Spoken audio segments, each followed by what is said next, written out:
Hello my dear students, आज के session में हम लोग करने वाले हैं मूविंग चार्ज एंड मैग्नेटिज्म, जो 12th क्लास की फिजिक्स की चैप्टर 4 है। इसका वीवीआई ऑब्जेक्टिव कौन कौन से है उसको डिस्कस करने वाले हैं, और ये ऐसे वीवीआई ऑब्जेक्टिव है जो डायरेक्ट बोर्ड में पूछे जाते हैं। तो यदि इन ऑब्जेक्टिव्स को आप कर लेते हैं तो इनसे रिलेटेड और भी आने वाले ऑब्जेक्टिव आपका क्लियर हो जाएगा। इसी टाइप का ऑब्जेक्टिव आपके बोर्ड में पूछे जाते हैं। और साथ साथ बता दूं कि जितने भी इंपॉर्टेंट ऑब्जेक्टिव इसके था सभी का कलेक्शन लेकर आया हूं, सभी को बारी बारी से डिस्कस करने वाला हूं। तो सबसे पहले यहां पर आपका फर्स्ट जो ऑब्जेक्टिव है वो है आवेश ई। आवेश कितना है? ई है। और ई वाला एक इलेक्ट्रॉन, यानी आवेश Q इज इक्वल टू ई हो गया। एक इलेक्ट्रॉन चुंबकीय क्षेत्र B में एक समान बल रेखाओं के समानांतर वेग V से गति करता है। इलेक्ट्रॉन पर कार्य करने वाला बल है, यानी an electron of charge E moves parallel to uniform lines of force in magnetic field B with velocity V. Force acting on electron is, क्या EV होगा, क्या EV by B होगा, क्या BV by E होगा, क्या zero होगा? किसके साथ आप जाना पसंद करेंगे? ए बी सी डी आपके स्क्रीन पे चारों ऑप्शन दिख रहा होगा। कौन से ऑप्शन पे आप क्लिक करेंगे, टिक करेंगे, उसको कमेंट बॉक्स में डालिए। तो देखिए, सबसे पहले इस ऑब्जेक्टिव को बनाने के लिए समझना होगा कि कोई भी मूविंग चार्ज होती है तो उस मूविंग चार्ज पे मैग्नेटिक फील्ड में फोर्स अप्लाई होती है, जिसकी फॉर्मूला यहां पर F is equal to q v B sine theta होता है। बट यहां पे आपको बोला गया कि जो चार्ज है उसकी मोशन की जो क्राइटेरिया है, मैग्नेटिक फील्ड जो लाइंस है एक समान यूनिफॉर्म उसी के पैरेलल है। Parallel that means theta is equal to 0 degree. अब थीटा की वैल्यू 0 जब पुट करेंगे तो ई भी बी साइन 0 डिग्री यानी 0 होगा, यानी F इज इक्वल टू 0 होगा। यानी कौन सा ऑप्शन करेक्ट हुआ? तो ऑप्शन यहां पर डी करेक्ट हुआ। आगे बढ़ता हूं, नेक्स्ट सवाल आपके स्क्रीन पे आ चुका है, और ये सवाल क्या है सो एक बार देख लिया जाए, उसके बाद इसके ऑप्शन के अकॉर्डिंग चलेंगे। तो सबसे पहले सवाल है, समान दिशा में समान वेग से गतिमान इलेक्ट्रॉन के पुंज की प्रकृति होगी।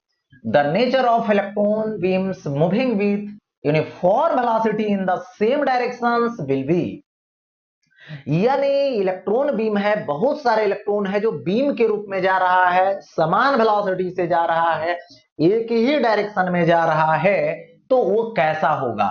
अभिसारी मतलब कॉन्वर्जिंग, अपसारी मतलब डाइवर्जिंग, समांतर मतलब पैरेलल, कोई नहीं। किसके साथ आप जाना पसंद करें? कौन से ऑप्शन को आप जो है से टिक लगाएंगे? आप अपने कमेंट बॉक्स में डालिए, ए बी सी डी किसके साथ पसंद करें। देखिए, तो सबसे पहले यहां पर इलेक्ट्रॉन बीम बहुत सारे ऐसे ऐसे जा रहे हैं, ठीक है, इलेक्ट्रॉन बीम बहुत सारे जा रहे हैं, है ना, पैरेलल। देखिए इस तरीके से। अब क्या है, एक ही दिशा में सब जा रहा है। होता क्या है कि एक तो जो है से विद्युत आवेश है, समान प्रकृति के आवेश एक दूसरे को प्रतिकर्षित करते हैं। तो इलेक्ट्रॉन जो है सभी की प्रकृति नेचर नेगेटिव होता है, सब एक दूसरे को रिपेल करेंगे। रिपेल करेंगे मतलब डाइवर्ज होगा। लेकिन एक बात और आता है यहां पे कि जब मोशन होता है चार्ज पार्टिकल का तो अपने सराउंडिंग मैग्नेटिक फील्ड क्रिएट करती है। एक चार्ज जो मैग्नेटिक फील्ड क्रिएट किया उसमें दूसरा मोशन वाला चार्ज आ गया, और मोशन वाला चार्ज पे मैग्नेटिक फोर्स लगेगा, और सेम डायरेक्शन में कोई चार्ज पार्टिकल जाएगी सेम नेचर की, तो उसके बीच अट्रैक्शन होगा। तो यहां पे दो बातें आ गई, अट्रैक्शन फोर्स भी लग रहा है, मतलब मैग्नेटिक फोर्स भी लग रहा है अट्रैक्शन के रूप में, और रिपल्सन के रूप में इलेक्ट्रिक फोर्स लग रहा है। लेकिन इलेक्ट्रिक फोर्स की वैल्यू ज्यादा होती है, ठीक है, यदि दोनों आपस में बराबर होता। तो समांतर रूप में ही चलता, पैरेलल रूप में ही चलता। यदि मैग्नेटिक फोर्स ज्यादा होता, अट्रैक्शन वाला ज्यादा होता, तो मिलता, यानी कॉन्वर्जिंग होता। लेकिन यहां पर नेचर क्या है, इलेक्ट्रिक फोर्स ज्यादा होता है, ठीक है। तो उस केस में ये क्या करेगा, डाइवर्ज करेगा। क्यों? क्योंकि इलेक्ट्रिक जो फील्ड होती है चार्ज पार्टिकल का, वो मैग्नेटिक फील्ड जो क्रिएट हुआ उससे ज्यादा होता है। देखिए, तो यहां पर ये चीजें आ जाएगी कि रिपेल करेगा तो डाइवर्ज करेगा। क्या करेगा? यहां पर डाइवर्ज करेगा। नेक्स्ट, अब देखिए आगे, धारावाही वृत्ताकार कुंडली के केंद्र पर उत्पन्न चुंबकीय क्षेत्र है, यानी the magnetic field produced at the centre of current carrying circular coil is, कुंडली के तल पर, यानी on the plane of coil, कुंडली के तल के लंबवत, यानी perpendicular to the plane of coil, कुंडली के तल से 45 डिग्री पर, यानी at 45 degree to the plane of coil, कुंडली के तल से 180 डिग्री पर, यानी at 180 degree to the plane of coil. यानी किसके साथ आप जाना पसंद करेंगे, कौन सा आपका ऑप्शन करेक्ट होगा, ये आपको कमेंट बॉक्स में डालनी है।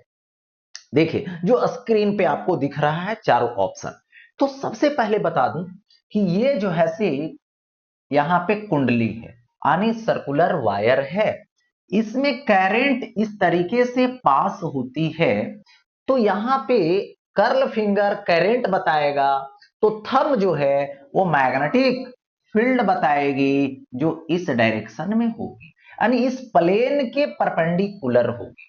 यदि करंट ऐसे होती तो डाउनवर्ड होता, लेकिन उस प्लेन के परपेंडिकुलर होता। कहां पर? सेंटर पर, यानी सेंटर पर perpendicular to the plane of coil, यानी कुंडली के तल के लंबवत। ऑप्शन बी करेक्ट होगा। आगे बढ़ते, निम्नलिखित में से कौन चुंबकीय क्षेत्र की इकाई नहीं है, यानी कौन नहीं है ये बतलाना। Which one of the following is not a unit of magnetic field? Tesla. तो क्या मैग्नेटिक फील्ड का तो ऐसा यूनिट टेस्ला होता ही है। सीजीएस यूनिट गॉस होता है, तो टेस्ला रहे, गॉस रहे, सब तो होगा ही। वेबर पर मीटर स्क्वायर ये भी होता है, क्योंकि एक फॉर्मूला होती है फाई बराबर B A, B is equal to phi by A. Phi क्या है? मैग्नेटिक फ्लक्स है, यानी चुंबकीय फ्लक्स है, जिसको हम लोग वेबर बोलते हैं उसका यूनिट को, और एरिया है, क्षेत्रफल है नीचे, तो मीटर स्क्वायर होगा, तो वेबर पर मीटर स्क्वायर, ये भी सही बात है, ये भी होगा।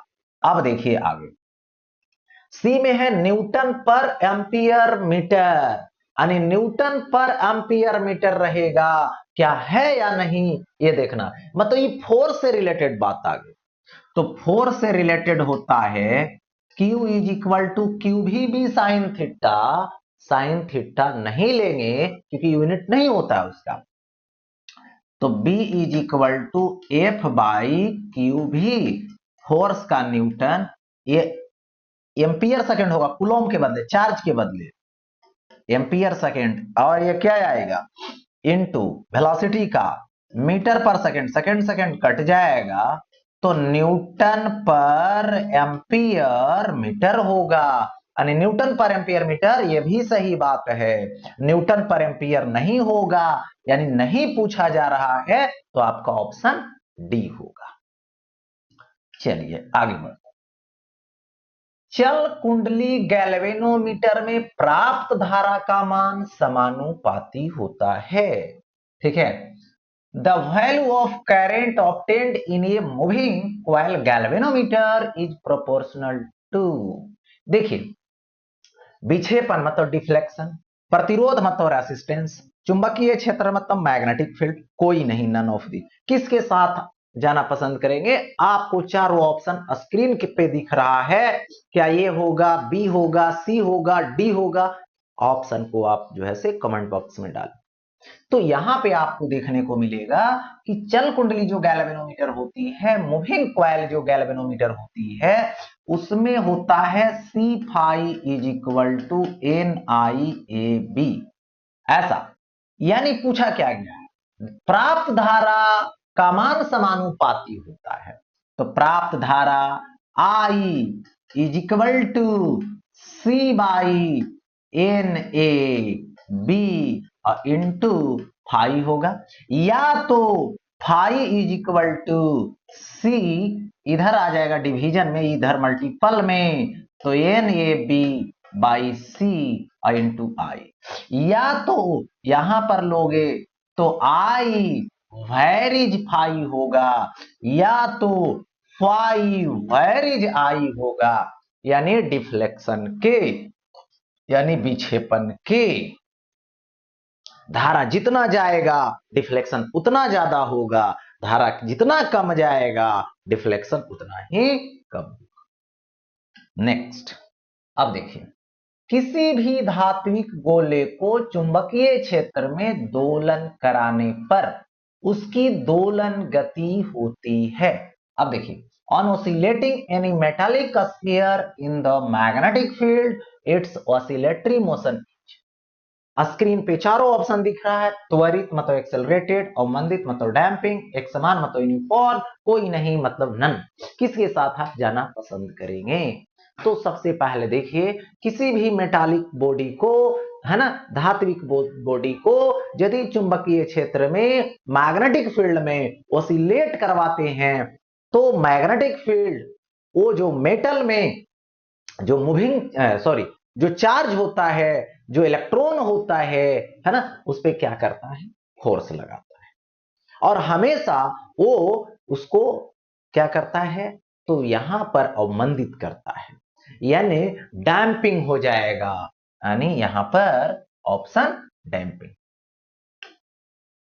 अब देखिए, निम्नलिखित में से कौन सा बायोट-सावर्ट नियम के समीकरण का सही सदिश है?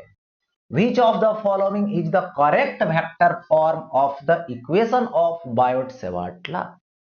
अब देखिए, बायोट-सेवार्ट लॉ में वेक्टर फॉर्म में होता है ऐसे, जनरली देखा जाए तो dB is equal to mu naught by 4 pi I d l, और ये साइन थीटा होता है, बाई आर स्क्वायर होता है, ठीक है। और इसी को वेक्टर फॉर्म में लिखेंगे तो mu naught by 4 pi I d l cross r होगा बाई आर क्यू, यानी कौन सा ऑप्शन होगा correct, d l cross r by r Q.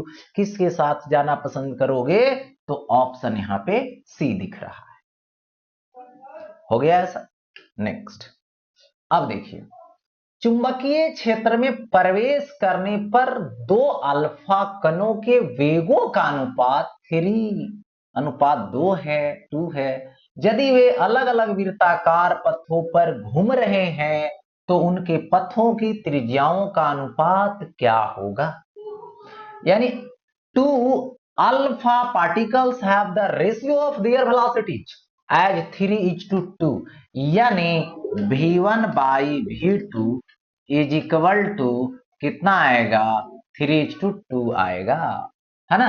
अब कह रहा है on entering the magnetic field if they moving different circular paths then the ratio of the radii of their path is.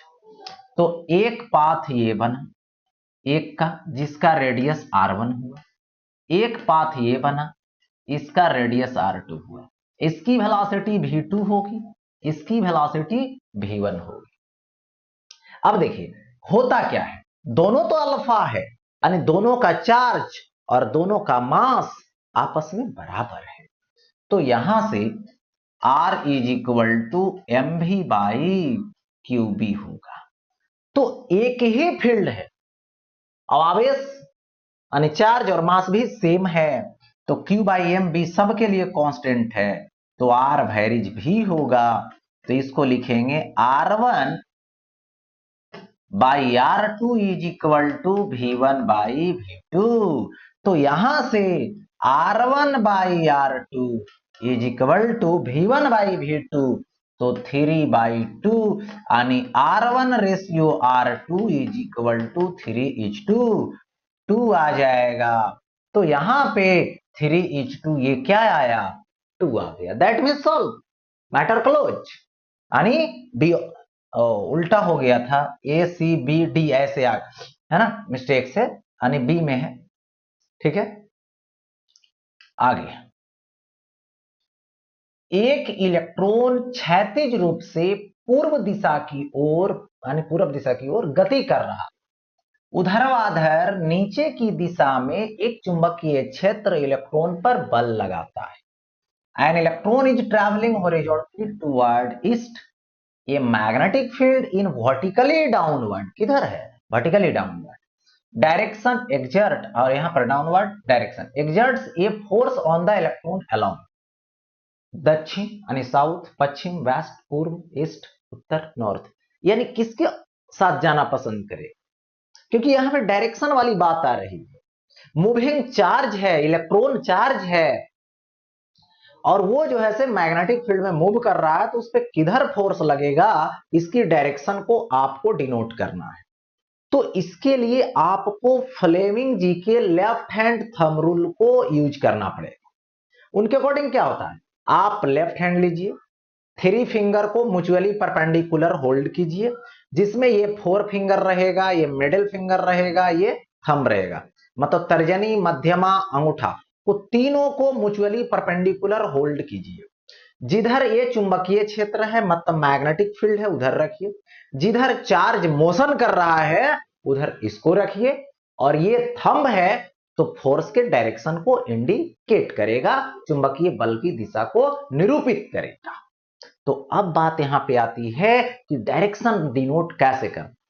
तो सबसे पहले आपको डायरेक्शन लेनी होगी, यहां पे देखिए नॉर्थ है, साउथ है, ईस्ट है, और ये वेस्ट है।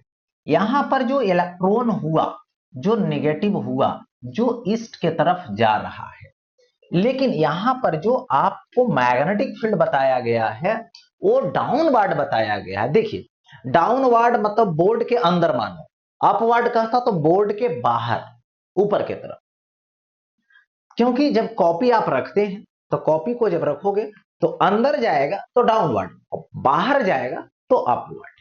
ओके, तो यहां पर मैग्नेटिक फील्ड अंदर है, यानी इस तरीके से क्रॉस क्रॉस कर दीजिए, अब अंदर के तरफ है। चलिए, आपको 3 फिंगर को होल्ड करना है म्यूचुअली। मैग्नेटिक फील्ड किधर है, अंदर है, चार्ज है जिसकी वेलोसिटी ईस्ट में है, तो उस पर मैग्नेटिक फोर्स किधर लगेगा, अपवर्ड लगेगा। लेकिन पॉजिटिव होता तब, लेकिन है कैसा, नेगेटिव, तो ऊपर नहीं लग करके नीचे लगेगा, यानी नीचे लगने का मतलब किधर, साउथ के तरफ, यानी आपका आंसर आ जाएगा दक्षिण। नेक्स्ट, आगे सवाल आपके स्क्रीन पे आ चुका है, जिसका 4 ऑप्शन दे रखा है। आप किसके साथ जाना पसंद करेंगे, चलते हैं सवाल की ओर। लॉरेंट बल दिया गया है, ठीक है, ले है ना, Laurent force is given by, first option आपका दे रखा है, second option, third option, fourth, माने ABCD। आप किसके साथ जाना पसंद करते हैं, जल्द कमेंट बॉक्स में डालिए, आपके आंसर का इंतजार कर रहे हैं।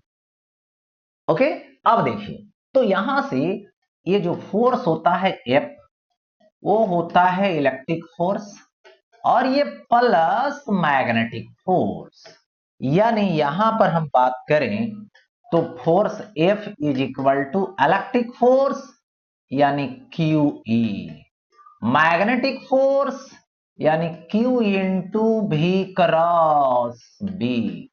तो यहां से Q कॉमन ले लेता हूं तो E plus V cross B हो जाएगा, यानी E plus V cross B और इंटू E रहेगा। किसके साथ जाओगे, तो ऑप्शन नंबर डी के साथ। नेक्स्ट, आपके स्क्रीन पे सवाल आ चुका है, और सवाल जो दे रखा है उसका 4 ऑप्शन भी लगा हुआ है। आप किसके साथ जाए, समान वेग के साथ चलने वाला एक आवेश उत्पन्न करता है, ए charge moving with uniform velocity produce, सिर्फ विद्युत क्षेत्र यानी ओनली इलेक्ट्रिक फील्ड, सिर्फ चुंबकीय क्षेत्र ओनली मैग्नेटिक फील्ड, विद्युत चुंबकीय क्षेत्र यानी इलेक्ट्रिक इलेक्ट्रोमैग्नेटिक फील्ड यानी both electric and magnetic field इसको बोल सकते हैं, कोई नहीं, नन। किसके साथ आप जाएंगे, आपका इंतजार, आपके आंसर का इंतजार ए बी सी डी के रूप में कमेंट में किया जा रहा है, आप जो है से बॉक्स में डालिए। देखिए सबसे पहले यहां पे बताना चाहूंगा कि चार्ज की तीन स्टेट होती है, तीन कंडीशन होगी। एक होगी कि रेस्ट में रहेगा यानी विराम में। देखिए यदि ये रेस्ट में रहा तो अपने सराउंडिंग सिर्फ इलेक्ट्रिक फील्ड क्रिएट करेगी, मैग्नेटिक फील्ड इसका जीरो होगा, क्योंकि रेस्ट में रहने से सिर्फ और सिर्फ इलेक्ट्रिक फील्ड क्रिएट होती है, मैग्नेटिक फील्ड क्रिएट नहीं होगी। अब आगे बढ़ता हूं। यदि ये मोशन में आ गया और इसकी वेलोसिटी है, और वेलोसिटी जो है वो कांस्टेंट है, क्योंकि वेलोसिटी कुछ भी हो सकता है, बढ़ सकता है, घट सकता है ना, लेकिन अभी कांस्टेंट है। यदि ये कांस्टेंट वेलोसिटी से मोशन करती है तो ये इलेक्ट्रिक फील्ड और साथ साथ मैग्नेटिक फील्ड क्रिएट करेगी, यानी E does not equal to zero, B does not equal to zero, यानी बोथ होगा, जिसको इलेक्ट्रोमैग्नेटिक फील्ड भी बोला जाएगा। यानी कौन सा बोल रहा है, एक समान वेग से चल रहा है तो दोनों फील्ड क्रिएट होगी, इलेक्ट्रिक भी और मैग्नेटिक फील्ड भी, यानी ऑप्शन नंबर सी करेक्ट। लेकिन यही यदि ये चार्ज पार्टिकल एक्सेलरेट होता, रिटार्ड होता या वाइब्रेट करता, ओसिलेट करता, तो अपने सराउंडिंग इलेक्ट्रिक फील्ड मतलब विद्युत क्षेत्र, मैग्नेटिक फील्ड मतलब चुंबकीय क्षेत्र, दोनों फील्ड क्रिएट होती और साथ में एनर्जी को रेडिएट कर देता, इसलिए उसका नाम पड़ जाता इलेक्ट्रोमैग्नेटिक वेव। यानी क्या करता, इलेक्ट्रोमैग्नेटिक वेव प्रोड्यूस करता, उत्पन्न करता। आगे सवाल आपके स्क्रीन पे आ चुका है और सवाल के साथ चार ऑप्शन लगा हुआ है ABCD। आप जो है से किसके साथ चलेंगे। दो समांतर तारों में परस्पर समान दिशाओं में धाराएं प्रवाहित हो रही, वे एक दूसरे को करते हैं। In two parallel wires current flow in same directions, they are attraction यानी आकर्षण, प्रतिकर्षण मतलब रिपल्सन, बल नहीं माने नो फोर्स, कोई नहीं, नन ऑफ दिच। किसके साथ जाएगा, यानी दो वायर है, ये पहली वाली और ये दूसरी वाली, इसमें विद्युत धारा I1 और इसमें विद्युत धारा I2 है, और दोनों को कुछ दूरी पर समांतर रूप में रख दी गई है, ठीक है। तो एक दूसरे को समान दिशा में रहने से आकर्षित करती है, क्या करती है, आकर्षित करती है। तो इसका क्षेत्र में ये है और इसका क्षेत्र में ए है, और कोई भी धारावाही चालक तार को चुंबकीय क्षेत्र में रखा जाता है तो उस पर चुंबकीय बल लगता है, तो यहां पे आकर्षण हो। लेकिन इसका फॉर्मूला होता है प्रत्येकांक लंबाई पर लगने वाला बल, या तो इस पर या तो इस पर, जो mu naught I1 I2 by 2 pi r होता है। क्या होता है, 2 पाई आर होता है। लेकिन फॉर्मूला पूछा नहीं है तो क्या होगा, आकर्षण होगा। क्या होगा, आकर्षण होगा। नेक्स्ट, अब देखिए आ गया स्क्रीन पे आपका सवाल, चार ऑप्शन के साथ ही आ चुका है। आप किसके साथ जाना पसंद करेंगे। दो समांतर तारों में परस्पर विपरीत दिशाओं में धाराएं प्रवाहित हो रही, वे एक दूसरे को करते हैं। In two parallel wires current flow in opposite directions, they are आकर्षण मतलब अट्रैक्शन, प्रतिकर्षण मतलब रिपल्सन, बल नहीं यानी नो फोर्स, कोई नहीं। चारों ऑप्शन में किसके साथ आप जाना पसंद करें। तो सबसे पहले ये पहली वाली वायर है, ये दूसरी वाली, इसमें विद्युत धारा इधर जा रही है करंट, और इसमें इधर जा रही है, मतलब अपोजिट डायरेक्शन हो गया। तो जब अपोजिट सेम डायरेक्शन रहा तो अट्रैक्शन, अपोजिट डायरेक्शन होता है तो ये होता है रिपल्सन। ये क्या होता है, रिपल्सन। यानी किसके साथ जाना पसंद करोगे, तो ऑप्शन नंबर यहां पर बी के साथ। ओके, ऑप्शन बी आ गया। आगे की ओर बढ़ते हैं, अगले सवाल की ओर। देखिए स्क्रीन पे आ चुका है सवाल, चित्र में बिंदु O पर चुंबकीय क्षेत्र होगा, यानी बिंदु O है। यानी in figure the magnetic field at the centre at the point O। एक सर्कुलर वायर ए है, इसको पहली वाली मानो, इसको दूसरी वाली मानो, क्योंकि उसी के हिसाब से आप ऑप्शन को चूज कर पाए।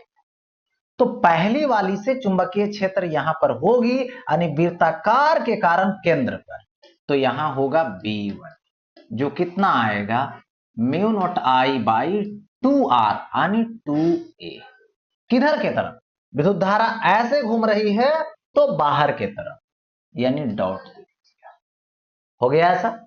अब इधर घूम रही है तो ये B2 होगा, जो क्या आएगा म्यू नॉट आई लेते, लेकिन यहां पे 2I लेंगे, बाई क्या आएगा 2 इंटू आर, आर का वैल्यू 2A आएगा, तो 2 कटेगा यहां से ऐसे, तो ये क्या आएगा mu naught I by 2R, यानी 2A। किधर के तरफ?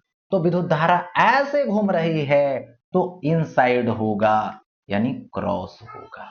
यानी जितना चुंबकीय क्षेत्र ये बाहर के तरफ दे रही है उतना ये वाला अंदर के तरफ दे रही है, तो बी नोट निकालो ओ पर, B1 माइनस B2, दोनों आपस में क्या है, दोनों आपस में बराबर है, तो 0 हो जाएगा। यानी यहां पर चुंबकीय क्षेत्र की बात करें तो सेंटर पे 0 हो जाएगा, सेंटर पे 0 हो गया। अब देखो नेक्स्ट, अब यहां पर है एन फेरे प्रति मीटर वाली लंबी परिनालिका, यानी लंबा परिनालिका है, में आई एम्पियर की धारा प्रवाहित होती है। परिनालिका के सिरों पर चुंबकीय क्षेत्र है। In a long solenoid of N n turns per metre a current of I ampere flows, the magnetic field at the end of the solenoid is. देखो ये रहा सोलेनॉइड और ये लॉन्ग सोलेनॉइड है।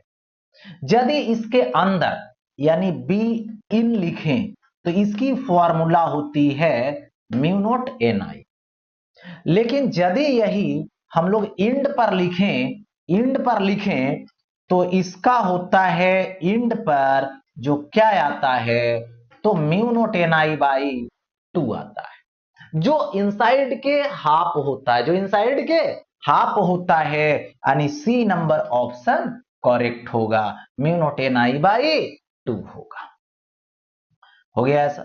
अब देखो आगे बढ़ता हूं नेक्स्ट। अब यहां पे आता है आर त्रिज्या के वृत्तीय लूप में धारा प्रवाहित होने के कारण उसके केंद्र पर उत्पन्न चुंबकीय प्रेरण यानी चुंबकीय क्षेत्र बी है। लूप का चुंबकीय आघूर्ण है। The magnetic induction generated at the centre of a circular loop of radius r due to the current flowing through it is B, the magnetic moment of the loop is. देखिए magnetic moment निकाल, ये यहां पर circular loop हुआ, इसमें current I है, इसकी radius are है, यहां पर मैग्नेटिक फील्ड बी है, यही ना। अब देखो जितने भी ऑप्शन आपको दिख रहा है मैग्नेटिक मोमेंट में, उसमें करंट कहीं नहीं दिख रहा है। तो ऐसा करते हैं, सेंटर पे जो मैग्नेटिक फील्ड होगी वो mu naught I by 2R होगी, यानी I is equal to 2BR होगी, और बाई क्या होगा म्यू नॉट होगा। अब इसका मैग्नेटिक मोमेंट लो, M is equal to I है, I के जगह पे 2BR होगा, ठीक है 2BR होगा बाई म्यू नॉट होगा, इंटू ए, क्योंकि इसका एरिया लेना है तो इसका एरिया पाई आर स्क्वायर होता है, यानी 2 पाई बी होगा आर स्क्वायर और आर, तो r cube by mu naught, 2 pi B r cube, 2 pi B r cube by mu naught, यानी ऑप्शन नंबर यहां पर कौन सा करेक्ट होगा, तो बी नंबर करेक्ट होगा। चलता हूं आगे।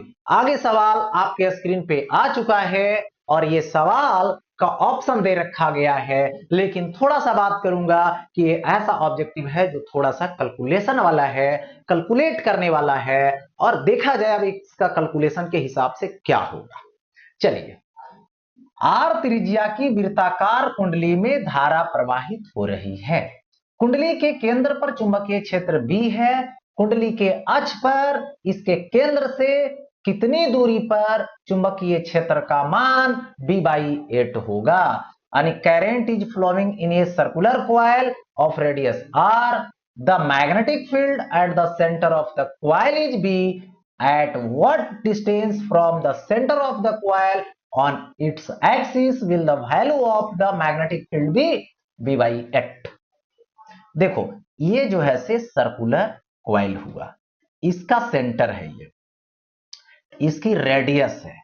तो सेंटर पे यदि मैग्नेटिक फील्ड B है जिसकी value mu naught I by 2R होगा।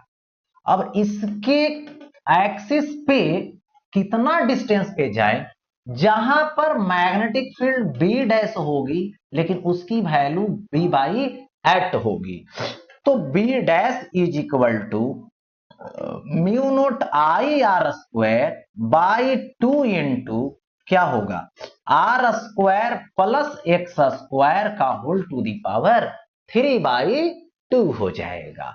लेकिन B डैश की वैल्यू B/8 होगी, यानी यहां पर मैं लिखूंगा B/8 is equal to B dash, है ना।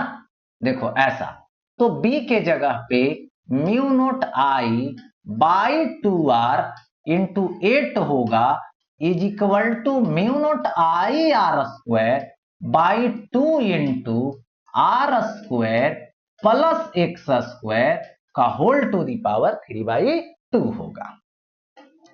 अब देखिए यहां से म्यू नॉट कैंसिल हो जाएगा। क्रॉस मल्टीप्लीकेशन करने से पहले ये 2 बर्बाद कर दोगे। अब यहां से क्रॉस मल्टीप्लीकेशन करोगे तो ये आएगा 8R³ ठीक है। 8R³ इज इक्वल टू यहां से आएगा R² प्लस X² का होल टू दी पावर 3/2 हो जाएगा। अब देखो इसको ऐसे लिख सकते हो 2R का होल क्यूब, ठीक है, क्योंकि ये थे तुम, ये हो जाएगा R² प्लस X² का होल टू दी पावर 3/2। अब देखो इधर क्यूब है तो इधर क्यूब रूट जाएगा, तो यहां से हो जाएगा 2R इज इक्वल टू क्या हो जाएगा, यहां से क्यूब हट जाएगा, क्यूब रूट जाएगा तो सिर्फ 1/2 बचेगा। तो R² प्लस X² का पावर 1/2 बचेगा। हाफ पावर है तो इधर लाएंगे स्क्वायर हो जाएगा, तो 4R² is equal to R² plus X² होगा। अब देखो यहां से X² लिखेंगे तो R² माइनस में आ जाएगा, तो यह हो जाएगा 3R²। तो X is equal to root over और ये 3R आएगा, ठीक है, यानी X is equal to root over 3R। यानी कौन सा ऑप्शन करेक्ट हुआ, तो यहां पे बी ऑप्शन करेक्ट हो गया। हो गया ऐसा। नेक्स्ट, अब देखो आगे बढ़ता हूं। आपके स्क्रीन पे सवाल आ चुका है और ये सवाल जो आपको दे रखा है वो देखिए क्या है, जिसका 4 ऑप्शन यहां पे दिख रहा है। समरूप चुंबकीय क्षेत्र B में L लंबाई का चालक चुंबकीय है ना क्षेत्र के समांतर स्थित है। चालक में I धारा प्रवाहित करने पर चालक पर बल होगा। In a uniform magnetic field B, a conductor of length L is placed parallel to the magnetic field. When a current I flows through the conductor, the force on the conductor will be. यानी देखिए simple बोला गया कि एक चुंबकीय क्षेत्र है, एक समान यानी समरूप यूनिफॉर्म इस तरह से, और इसी में एक जो है से वायर रखे हैं इस तरह से पैरेलल, और इसमें हमने क्या किया तो आई करंट फ्लो करवाया और जिसकी लेंथ क्या है तो यहाँ पे L है। तो इसमें मैग्नेटिक फील्ड निकालनी है, तो सबसे पहले करंट एलिमेंट की जो एंगल बनेगा फील्ड के साथ वो तो 0 डिग्री बनेगा। वो क्या बनेगा 0 डिग्री बनेगा। तो यहां से F is equal to ILB sine क्या बनेगा यहां पर 0 डिग्री बनेगा। F is equal to I L B sine 0 degree दे दिया गया। अब देखो साइन 0 0 हो जाएगा तो फोर्स की वैल्यू 0 हो जाएगी, यानी डी में फोर्स का वैल्यू 0 हो जाएगा। ठीक है, यानी डी में फोर्स की वैल्यू 0 हो जाएगी। अब देखो आगे बढ़ता हूं। एक आवेशित कण भी वेग से बी चुंबकीय क्षेत्र में गतिमान है। ठीक है, अब यहां से कण पर लगने वाला बल अधिकतम होगा जब a charged particle is moving with v velocity b in a magnetic field.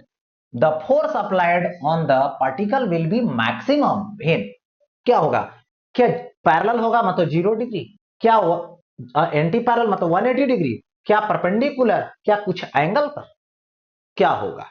तो सबसे पहले देखिए, जो मूविंग चार्ज होती है उस पर magnetic field Q v sine theta होता है। तो एफ कब मैक्सिमम होगा, जब साइन थीटा मैक्सिमम होगा, और साइन थीटा की मैक्सिमम वैल्यू कितना होता है, तो 1 होता है ना। तो एफ मैक्स कब होगा, तो क्यू भी होगा, कब, जब थीटा क्या होगा 90 डिग्री, यानी वेलोसिटी सॉरी पी, और ये जो भी है वो क्या होगा, एक दूसरे के परपेंडिकुलर होगा। यानी कौन सा ऑप्शन, सी ऑप्शन। देखो परपेंडिकुलर दिख रहा। नेक्स्ट, अब यहां पर देखिए, एक आवेशित कण एक समरूप चुंबकीय क्षेत्र में गति करता है। किसी क्षण पर कण का वेग चुंबकीय क्षेत्र के साथ न्यून कोण बनाता है।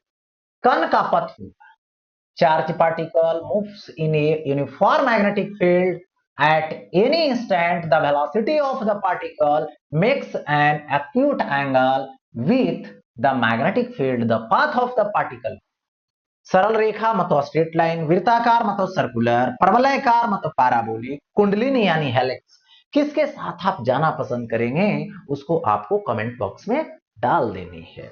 तो किसके साथ जाएंगे, तो देखिए, यदि यहां पर मैग्नेटिक फील्ड बी है और इधर भी वेलोसिटी से आपने प्रोजेक्ट किया थीटा एंगल पे, तो इधर होगा भी कॉस थीटा, इधर कंपोनेंट होगा भी साइन थीटा।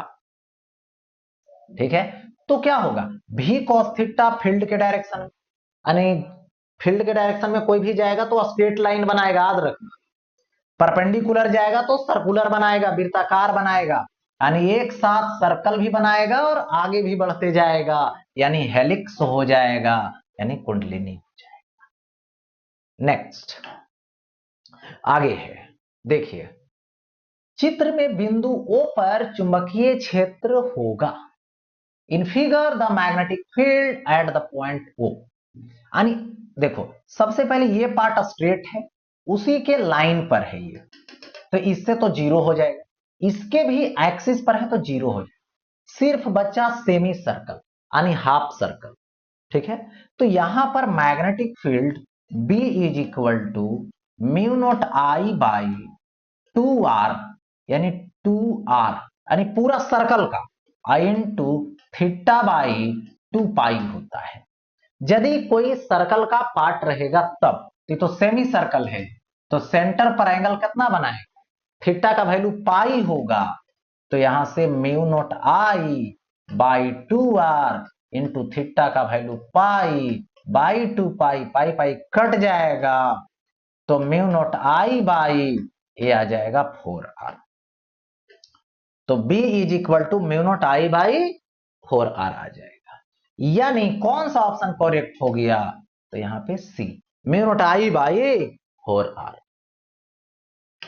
नेक्स्ट, अब आगे बढ़ता, निम्न आवेश में घूर्णन की आवृत्ति एक समान चुंबकीय क्षेत्र में महत्तम है। Following charge has maximum frequency of rotation in uniform transverse magnetic field. Proton, alpha, electron, neutron, किसका होगा। तो सबसे पहले न्यूट्रॉन तो ऐसी कैंसिल हो गया क्योंकि ये चार्ज पार्टिकल नहीं है, इसकी कोई जो है से मोशन जो है से सर्कुलर नहीं होगा, क्योंकि इस पर चुंबकीय बल काम यानी मैग्नेटिक फोर्स काम नहीं करेगा, जीरो होगा। इन तीनों में अब आपको डिसाइड करनी है। तो देखिए आवृत्ति लेनी, टाइम पीरियड होता है 2 पाई एम बाई क्यू, तो फ्रीक्वेंसी जो होगी वो क्यूबी बाई 2 पाई एम। यहां पर फ्रीक्वेंसी और वैरिज क्यू बाई एम, जिसका भी चार्ज और मास लेंगे उसका रेशियो बड़ा होगा, चार्ज और मास का रेशियो जिसका भी बड़ा होगा उसका फ्रीक्वेंसी भी क्या होगी, मैक्सिमम होगी यानी महत्तम होगी। तो यहां पे डिसाइड करते हैं प्रोटॉन, प्रोटॉन का चार्ज बाई मास, तो क्या होगा E बाई एम होगा, मास ऑफ प्रोटॉन। चलते हैं, अब आते हैं Q बाई एम, किसका, अल्फा का, तो अल्फा का चार्ज 2 होता है और मास जो है 4 mp के बराबर होता है, यानी E बाई 2 mp। इन दोनों में कंपेयर करेंगे तो किसका ज्यादा हो रहा है, यानी E 2 mp है, डिवाइड करने वाला ज्यादा है, इसका मतलब इसका वैल्यू कम आ रहा है, कम आ रहा है तो इसका फ्रीक्वेंसी कम जाएगा, इसका इससे ज्यादा होगा।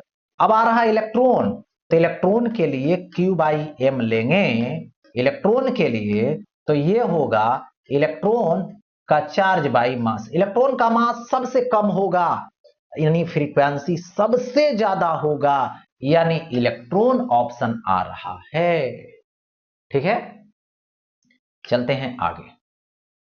नेक्स्ट, जब दिष्ट धारा कमानी से प्रवाहित होती है तो वह when direct current passed through a spring then it, संकुचित होता है मतलब कॉन्ट्रैक्ट्स, फैलती है मतलब एक्सपैंड्स, दोलन करता है मतलब वाइब्रेट, अपरिवर्तित रहती है अनचेंज, क्या होगा।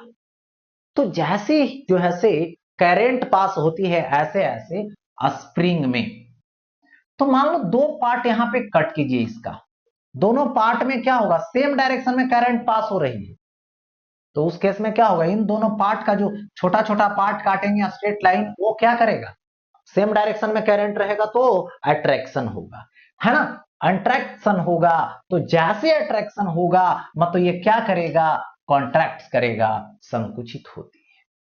कब, जब दिष्ट धारा प्रवाहित करेंगे तब। और यदि केवल यदि बोल दिया जाए कि विद्युत धारा प्रवाहित करते हैं तो पर भी जो है संकुचित होगा। लेकिन यदि यहां पर स्पेशली बोल दे जब प्रत्यावर्ती धारा कमानी से प्रवाहित होती है तो वह यानी when alternating current pass through a, है ना, स्प्रिंग, देन इट, संकुचित होती है, फैलती है, दोलन करता है, अपरिवर्तित रहती है। तो यदि जो है से दिष्ट धारा जाएगी तो ये जो है से दोलन करेगा यानी वाइब्रेट करेगा, क्या करेगा, वाइब्रेशन होगा।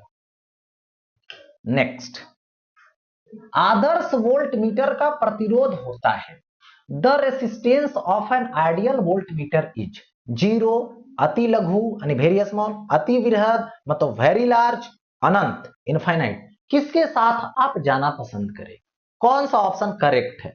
तो यदि आदर्श वोल्ट मीटर ले रहे हो तो उसकी जो है प्रतिरोध अनंत होती है, क्या होती है, अनंत होती है। तो सबसे पहले ये बात बता दूं, इसकी कुछ बातें हैं। ये यदि गैल्वेनोमीटर हुआ और इस गैल्वेनोमीटर को हमें कन्वर्ट करना है वोल्ट मीटर में, तो आपको हाई रेसिस्टेंस सीरीज में जोड़ना पड़ेगा, और इसको जो है सीरीज में जोड़ दिए। लेकिन यदि इसको परिपथ में सर्किट में जोड़ोगे दो पॉइंट के बिटवीन, तो आपको पैरेलल कॉम्बिनेशन में जोड़ना पड़ेगा। वोल्ट मीटर को सर्किट में कहेगा तो समानांतर बोला जाएगा, गैल्वेनोमीटर से वोल्ट मीटर कैसे बनाएंगे, तो उसमें हाई रेसिस्टेंस को सीरीज में जोड़ेंगे गैल्वेनोमीटर के साथ। नेक्स्ट, आदर्श आमीटर का प्रतिरोध होता है the resistance of an ideal ammeter is, शून्य मतलब जीरो, अति लघु मतलब वेरी स्मॉल, अति बृहत मतलब वेरी लार्ज, अनंत मतलब इनफाइनाइट। तो ये जो है से शून्य होगा, एमीटर रहेगा तो शून्य। अब देखिए इसका क्या कंसेप्ट है, ये देखिए गैल्वेनोमीटर है, गैल्वेनोमीटर है, इसको यदि आप एमीटर में कन्वर्ट करना चाहते हैं तो आपको शंट लगाना पड़ेगा। शंट मतलब लो रेसिस्टेंस को समांतर क्रम में जोड़ना पड़ेगा पैरेलल कॉम्बिनेशन में, तो गैल्वेनोमीटर क्या चीज हो जाएगा, एमीटर में बदल जाएगा। गैल्वेनोमीटर से एमीटर बनाने के लिए समांतर क्रम में आपको लो रेसिस्टेंस यानी शंट जोड़ना। जब सर्किट में धारा मापना हो तो इसको कैसे जोड़ू, तो श्रेणी क्रम में यानी सीरीज कॉम्बिनेशन में। तो ऑब्जेक्टिव का कलेक्शन समाप्त हुआ, फिर आगे मिलते हैं।